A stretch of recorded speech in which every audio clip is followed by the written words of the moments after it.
नमस्कार दोस्तों, एक बार फिर से हाजिर हैं एक रहस्यमयी कहानी के साथ। भानगढ़ नाम सुनते ही दिल में दहशत की घंटियां बजने लगती हैं। आखिर भानगढ़ का रहस्य क्या है? क्या यहाँ वाकई भूतों का बसेरा है या सिर्फ सुनी सुनाई बातें? क्या वाकई रात में यहाँ आने वाला वापस नहीं जाता? भानगढ़ राजस्थान के अलवर जिले में है। बड़ी तादाद में लोग यहाँ घूमने के लिए आते हैं, लेकिन रात होने से पहले ही वापस चले जाते हैं।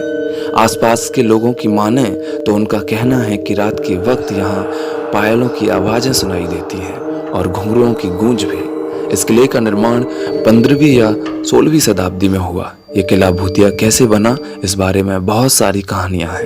तो आखिर क्या है इस किले की कहानी, आइए जानते हैं। इस किले का निर्माण आमेर के राजा भगवान दास ने कराया था। भानगढ़ राजा मानसिंह के भाई माधो सिंह की राजधानी रहा। मानसिंह को अकबर का बहुत करीबी माना जाता था। भानगढ़ से 5 किलोमीटर दूर है सोम सागर तालाब, जिसके किनारे से एक पत्थर मिला था। इस पत्थर से पता चला कि माधो सिंह अकबर के दरबार में दीवान थे। सोमेश्वर मंदिर और गोपीनाथ मंदिर की कुछ नक्शियां अच्छी हैं। मान्यताओं के अनुसार एक दुष्ट जादूगर ने श्राप दिया था, जिसके कारण यहाँ सब कुछ खत्म हो गया। क्या है श्राप की कहानी, आइए जानते हैं। ऐसा कहा जाता है कि भानगढ़ की राजकुमारी रत्नावती बहुत ही सुंदर थी और इस सुंदरता पर एक तांत्रिक भी फिदा था। जिस दुकान से राजकुमारी के लिए इत्र जाता था, वह उस दुकान पर गया और उस बोतल पर जादू कर दिया जो राजकुमारी के लिए भेजी जाने वाली थी। राजकुमारी को बोतल तो मिली, पर पत्थर पर टूटकर। जादूगर ने ऐसा जादू किया था कि इत्र लगाने वाला जादूगर को प्यार करने लगे। अब इत्र पत्थर को लगा तो पत्थर ही जादूगर से प्यार करने लगा और जादूगर की तरफ दौड़ चला। पत्थर ने जादूगर को कुचल दिया, लेकिन मरने से पहले उसने भानगढ़ को बर्बादी का श्राप दे दिया।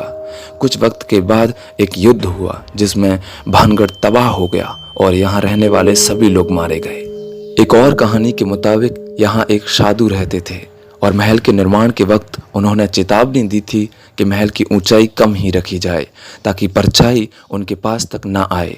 लेकिन बनाने वाले ने इस बात का ध्यान नहीं रखा और अपनी मर्जी से महल को बहुत ऊंचा बनाया।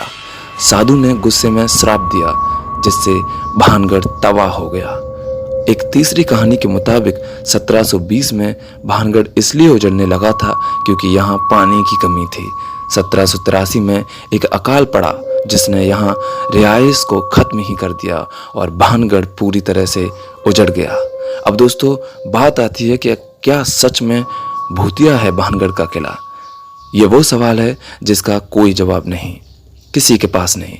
मानने वाले मानते हैं और नहीं मानने वाले इसे कल्पना करार देते हैं। किंवदंतियों पर भरोसा करें तो महल श्रापित है और आत्माओं का यहाँ वास है, लेकिन जो नहीं मानते वो इसे वहम कहते हैं। चाहे जो भी हो, पर भानगढ़ गूगल पर सबसे ज़्यादा सर्च किया जाता है और सबसे बड़ी तादाद में लोग यहाँ आते भी हैं। तो दोस्तों, कैसी लगी आपको ये रहस्यमय जानकारी?